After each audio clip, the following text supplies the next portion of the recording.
अच्छा बच्चों, आज हम पढ़ेंगे भाषा। तो भाषा क्या हो गया? अभी मैं बोल रही हूँ, आप लोग सुन रहे हैं और सुनकर समझ रहे हैं। तो किसके थ्रू समझ रहे हैं? लैंग्वेज के थ्रू।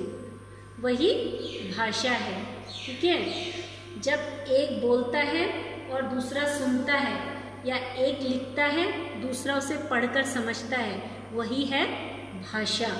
तो भाषा वह साधन हो गया जिसमें अब एक व्यक्ति विचारों का आदान प्रदान करते हैं। और हमारे देश में अनेक भाषाएं बोली जाती हैं।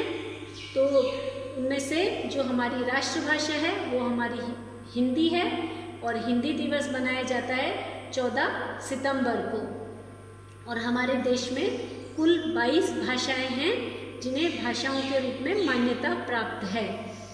और अलग अलग जगह की अलग अलग भाषाएं हैं, जैसे आसाम में असमिया, और पश्चिम बंगाल में है या कलकत्ता में है, वहाँ पे बंगाली ज़्यादा बोली जाती है। और पंजाब में पंजाबी बोली जाती है, महाराष्ट्र में मराठी बोली जाती है, केरल में मलयालम भाषा बोली जाती है, ठीक है। अनेक जगह पर अलग अलग भाषाएं बोली जाती है। और इन सब भाषाओं को लिखने का एक तरीका होता है। जो लिखने का तरीका होता है उसे ही हम लिपि कहते हैं, ठीक है। तो जैसे ये बंगाली भाषा है, उसकी लिपि क्या है? बांग्ला। और मराठी भाषा, उसकी लिपि क्या है? देवनागरी। और हमारी राष्ट्रभाषा हिंदी की लिपि क्या है?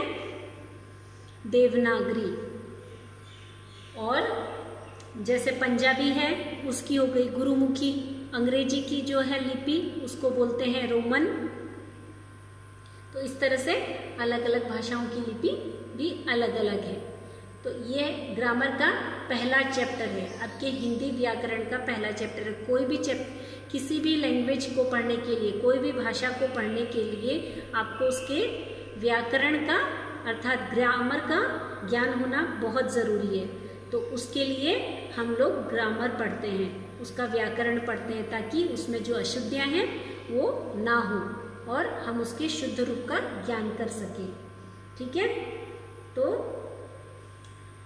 अच्छा, एक मिनट। जैसे कि मैंने बोला था, भाषा हो गया एक दूसरे को समझाना, अपने विचारों का आदान प्रदान करना। तो भाषा के दो रूप हो गए, एक हो गए मौखिक रूप और दूसरा हो गया लिखित रूप। तो मौखिक रूप में क्या है? देखो आपके सामने स्क्रीन पे है ही कि दो बच्चे आपस में फ़ोन पे बात कर रहे हैं। तो ये क्या है? मौखिक रूप हो गया। इसमें बच्चे खाली मुख से बोल रहे हैं और दूसरा सुन रहा है। और एक चित्र है जिसमें कि बच्चे लोग पढ़ रहे हैं। तो जो लिखी हुई, एक तो लिखना और लिखी हुई बात को पढ़कर समझना, ये भाषा का दूसरा रूप हो गया। इसको बोलते हैं लिखित, ठीक है। और एक और है सांकेतिक। भाषा का तीसरा रूप भी होता है सांकेतिक भाषा।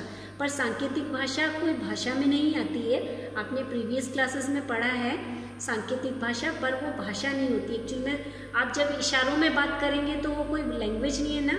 लैंग्वेज क्या होती है? भाषा क्या होती है? जिसका कोई व्याकरण होता है, ठीक है ना, उसका व्याकरण होना पड़ेगा।